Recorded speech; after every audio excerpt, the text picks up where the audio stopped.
नमस्कार मंडळी शेतकऱ्यांसाठी एक खुशखबर आहे। शेतकऱ्यांच्या खात्यावर पीक विमा जमा केला जात आहे।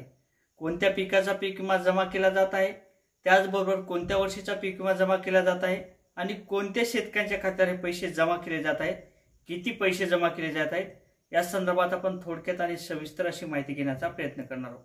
मित्रांनो, मी गणेश ठाकरे, कृषी न्यूज या यूट्यूब चॅनलवर आपलं सहर्ष स्वागत आहे। लगेच चॅनलला सबस्क्राइब करा। आता ज्या पद्धतीने शेतकऱ्यांच्या माध्यमातून 2023 ला क्लेम करण्यात आले होते, व्यक्तिगत क्लेम दाखल करण्यात आले होते।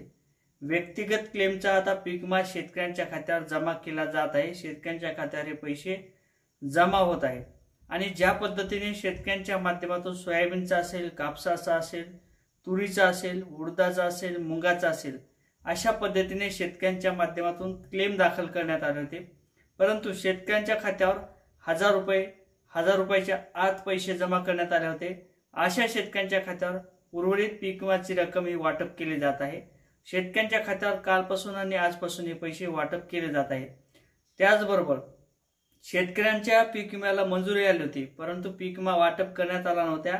अशा शेतकऱ्यांच्या खात्यावर पैसे जमा केले जात आहे। शेतकऱ्यांच्या खात्यावर पैशाची रक्कम वाटप केली जात आहे।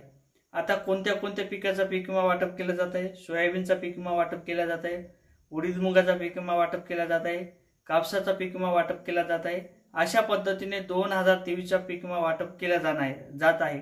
आणि त्याचबरोबर आता शेतकऱ्यांना प्रश्न पडलेला असेल, 2024 च्या पीक विम्याचं काय होणार आहे, शेतकऱ्यांच्या खात्यावर पैसे कधी जमा केले जाणार आहेत, असे काही प्रश्न बरेच निर्माण झालेले आहेत। आणि ज्या पद्धतीने विधानसभा झालेली आहे, विधानसभा झाल्यानंतर ज्या पद्धतीने शेतकऱ्यांच्या खात्यावर पीक विम्याची रक्कम ही वाटप केली जाणं अपेक्षित होती, आता ह्या शेतकऱ्यांच्या खात्यावर 2024 चा पीक विमा सुद्धा वाटप केला जाणार आहे। आणि मार्चच्या पहिले म्हणजेच मार्चच्या सुरुवातीच्या आठवड्यात ते शेवटच्या आठवड्यापर्यंत शेतकऱ्यांच्या खात्यावर 2024 चा पीक विमा वाटप केला जाणार आहे।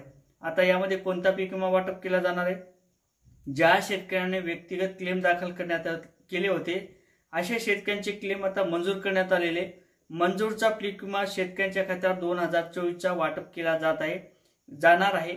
आणि सोयाबीन असेल, मूग असेल, उडीद असेल, तूर असेल, यापैकी सोयाबीनचा आणि कापसाचा आणि तुरीचा अशा पद्धतीने तीन पिकाचा पीक विमा वाटप केला जात आहे।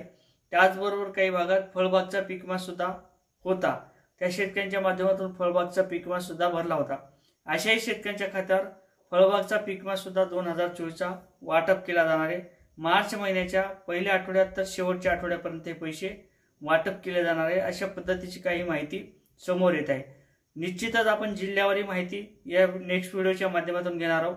कोणत्या जिल्ह्यात कोणत्या पिकाचा पीक विमा वाटप केला जाणार आहे, हे सुद्धा आपण नेक्स्ट व्हिडिओच्या माध्यमातून समजून घेणार आहोत। मित्रांनो, असेच नवीन अपडेट घेण्याकरता नक्कीच चॅनलला सबस्क्राइब करा, व्हिडिओ आवडला तर शेअर करा।